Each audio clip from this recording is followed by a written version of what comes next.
Hi students, welcome back to the remaining part of our Taj Mahal textual activities. Look at the activity 2 and 3. The other activities are done earlier. Look at the textbook. Look at the activity 2. Poets use various images to lead the readers to sensory experience. Images often give us mental pictures that appeal to our senses of sight, sound, taste, touch, and smell.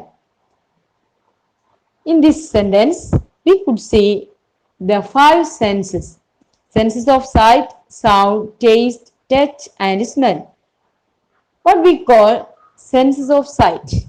Senses of sight is the visual images. ഒരു picture നമ്മുടെ മനസ്സിൽ നമുക്ക് കാണാൻ പറ്റുന്നുണ്ടെങ്കിൽ, അതിന്റെ mental picture ചെയ്യാൻ സാധിക്കുന്നുണ്ടെങ്കിൽ, അതായത് അത് through their sight, through their eyes, അതിനെയാണ് എന്ത് പറയുന്നത്? വിഷ്വൽ ഇമേജസ് എന്ന് പറയുന്നത്. ഒരു ചിത്രം നമ്മുടെ മനസ്സിലേക്ക് അല്ലെങ്കിൽ നമ്മുടെ കണ്ണുകൊണ്ട് കാണാൻ പറ്റുന്നതാണെങ്കിൽ അതിനെ സെൻസ് ഓഫ് സൈറ്റ് എന്ന് പറയാം.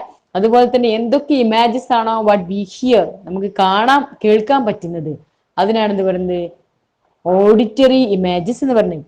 അതുപോലെ ടേസ്റ്റ് ചെയ്യാൻ പറ്റുന്ന ഇമേജസ്, ലൈൻസ് പറയുകയാണെങ്കിൽ അതിനെ ഗസ്റ്റേറ്ററി ഇമേജസ് പറയും. ടച്ച് ചെയ്യാൻ പറ്റുന്നതാണെങ്കിൽ അതിനെന്താ പറയാ? ടാക്ടൈൽ ഇമേജസ് എന്ന് പറയുന്നു. അതുപോലെ തന്നെ സ്മെൽ ചെയ്യാൻ പറ്റുന്നതാണെങ്കിൽ അതിനെ ഓൾഫാക്ടറി ഇമേജസ് ആണ്. These are the 5 census of images. In this question, we can find out only the visual and auditory images. Look at the activity 2. In the activity 2, we can find out visual and auditory images only. What are you visual images? What do you know about visual images? Visual images means what are the sights we could see.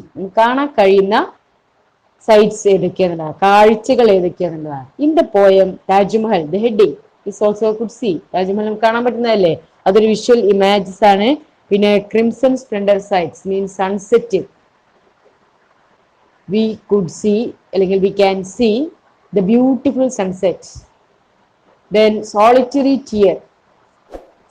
tear means കണ്ണുനീര്, കാണാൻ പറ്റുന്നതാണല്ലോ. അതുപോലെ തന്നെ white ഗ്ലീമിങ് Taj Mahal കാണാൻ പറ്റുന്നതാണ്. Then emerald, Ruby, pearls, അങ്ങനെ ഒരുപാട് സംഭവങ്ങൾ ഇവിടെ നമുക്ക് കാണാൻ പറ്റുന്നതായിട്ടുള്ള അതായത് സൈറ്റ്സ് ഉണ്ട്. ആ സൈറ്റ്സിൽ 2 or 3 മാത്രമാണ് നമ്മളിവിടെ എഴുതി കൊടുക്കേണ്ടത്. ഓക്കെ. ഇനി ഓഡിറ്ററി ഇമേജസ് എന്ന് പറഞ്ഞാല് ഇവിടെ ഒരു ഹാഷ് തണ്ടർ അവിടെ കൊടുത്തിട്ടുണ്ട്. ഹാഷ് തണ്ടർ നേരത്തെ പറഞ്ഞതാണ്, ഹാഷ് തണ്ടറിന് എക്സാമ്പിൾ ഒക്കെ. അതുപോലെ what are the other examples? Sigh. What is sigh? SIGH, നെടുവീർപ്പ്. അതിന്റെ ആ സൗണ്ട് എന്ത് ചെയ്യാൻ പറ്റും? We could hear, അല്ലേ? നമുക്ക് കാണാൻ പറ്റുന്നതാണ്. ഇനി വേറെ ഏതെങ്കിലും ഇതിൽ കാണുന്നുണ്ടോ? ഇതിനകത്ത് വേറെ ഒന്നും കാണാനില്ല. നോ, he would sigh എന്നുള്ള ലൈൻസ് നോക്കുക കേട്ടോ. Okay, now look at the activity 3. In the activity 3, write down words from the poem related to transience and eternity. ട്രാൻഷ്യൻസ് ആയും എറ്റേണിറ്റി ആയിട്ടുള്ള വേർഡ്സിനെ തരംതിരിച്ച് എഴുതാനാണ്. What is transience? What is meaning of transience? Transience means temporary or continuing for only a short time. വളരെ കുറച്ച് സമയത്തേക്ക് മാത്രം നിലനിൽക്കുന്നതാണ് ട്രാൻഷ്യൻസ്. അപ്പൊ എറ്റേണിറ്റി എന്തായിരിക്കാം? It is entirely opposite. ഇതിന്റെ ഓപ്പോസിറ്റ് ആണ് ടൈം വിത്തൗട്ട് എൻഡ്. എന്താണ്? അവസാനിക്കാത്തത്, അനശ്വരമായത്. മറ്റേതാണെങ്കിൽ നശ്വരമായത്, നശിക്കുന്നത്. ഇവിടെ നേരത്തെ നമ്മൾ പറഞ്ഞു കഴിഞ്ഞതാണ് നശ്വരമായതും നശിക്കുന്നതുമായിട്ടുള്ള കുറച്ച് സംഭവങ്ങൾ ട്രാൻഷ്യൻസിൽ. ലൈഫ്, യൂത്ത്, വെൽത്ത്, റിനൗൺ, അതൊക്കെ ഇംപീരിയൽ പവർ, ഇതൊക്കെ നമുക്ക് നശിക്കുന്നതാണ്. പിന്നെ സൺസെറ്റ്, ക്രിംസൺ സ്പ്ലെൻഡർ. ദെൻ വേറെ ഏതൊക്കെയാണ് നെക്സ്റ്റ് ആയിട്ട് വരുന്നത്? ഒരുപാട് സംഭവങ്ങൾ നശിക്കുന്ന സംഭവങ്ങളുണ്ട്. Solitary tear, then rainbow, glitter of rainbow, ഇതൊക്കെ ട്രാൻഷ്യൻസ് ആണ്. ഇനി വാട്ട് ആർ ദ എറ്റേണിറ്റി? എറ്റേണിറ്റിയിൽ വരുന്നത് ഏതൊക്കെയാണ്? ഫസ്റ്റ് മുതൽ നോക്കുക, സ്ട്രീം ഓഫ് ടൈം, ടൈം അല്ലേ, അതായത് വിത്തൗട്ട് എൻഡിങ് ആണ്. പിന്നെ ടൈം അവസാനിക്കും, പക്ഷെ കാലം എന്ന് പറയുന്ന സംഭവം അതങ്ങനെ പോകുന്നതാണ്. ദെൻ ആർട്ട്, കല, അതിന്റെ ആ ബ്യൂട്ടി അതിന്ന് പ്രിസർവ് ചെയ്യുന്നതാണ്. ദെൻ ബ്യൂട്ടി എന്ന് പറഞ്ഞു കഴിഞ്ഞു. ബ്യൂട്ടി എന്നുള്ളതും ആർട്ട്, ബ്യൂട്ടി, അതുപോലെ തന്നെ ടൈം, എന്തൊക്കെയാണ് ഇതിൽ വരുന്നത്? എറ്റേണിറ്റിയിൽ, അതായത് അനശ്വരമായിട്ടുള്ള സംഭവങ്ങളിൽ വരുന്നത്. ആ രണ്ട് കോളം ഫില്ല് ചെയ്യാം. Okay, look through the musical flow of the poem. ഈ പോയത്തിൽ കുറച്ച് മ്യൂസിക്കൽ ഫ്ലോ നോക്കാനാണ് നമുക്ക്.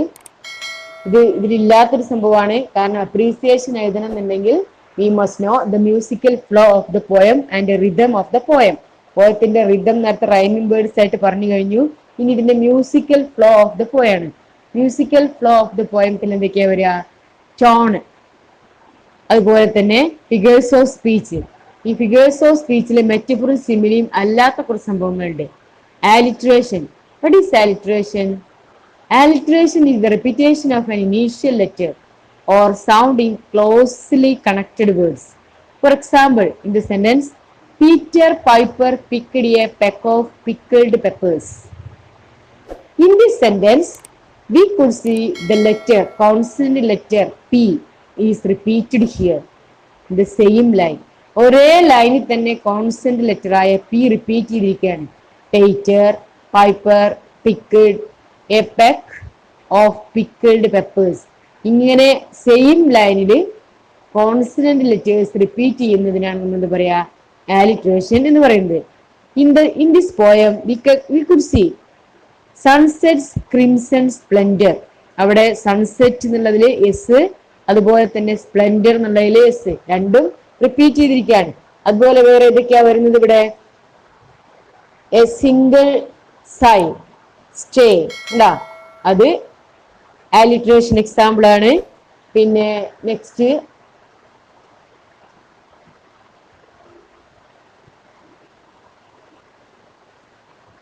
രണ്ട് എക്സാമ്പിൾസ്, സ്റ്റിൽ സോളിറ്ററി ടിയർ.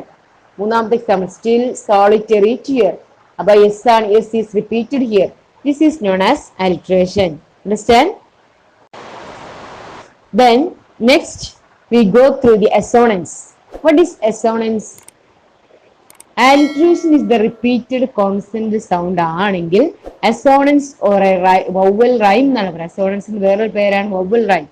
ആ vowel rhyme എന്നുള്ളതിൽ തന്നെ നമുക്ക് പേര് മനസ്സിലാവുന്നതാണ് the repetition of vowel sound in a sentence. repetition of vowel sound ആണ്, sound in a sentence to create internal rhyme. അതിലൊരു internal rhyme നമുക്ക് ക്രിയേറ്റ് ചെയ്യാൻ സാധിക്കും. The sound does not always have to be at the start of the word. ഒരിക്കലും ആലിട്രേഷനെ പോലെ starting ആവണമെന്നില്ല അസോണൻസിൽ. അസോണൻസിൽ vowel sound repeat ചെയ്താൽ മതി, വവൽ പ്രൊനൗൺസിയേഷൻ റിപ്പീറ്റ് ചെയ്താൽ മതി, അതല്ലാതെ അതിന്റെ ബിഗിനിങ്ങിലാവണം എന്നില്ല.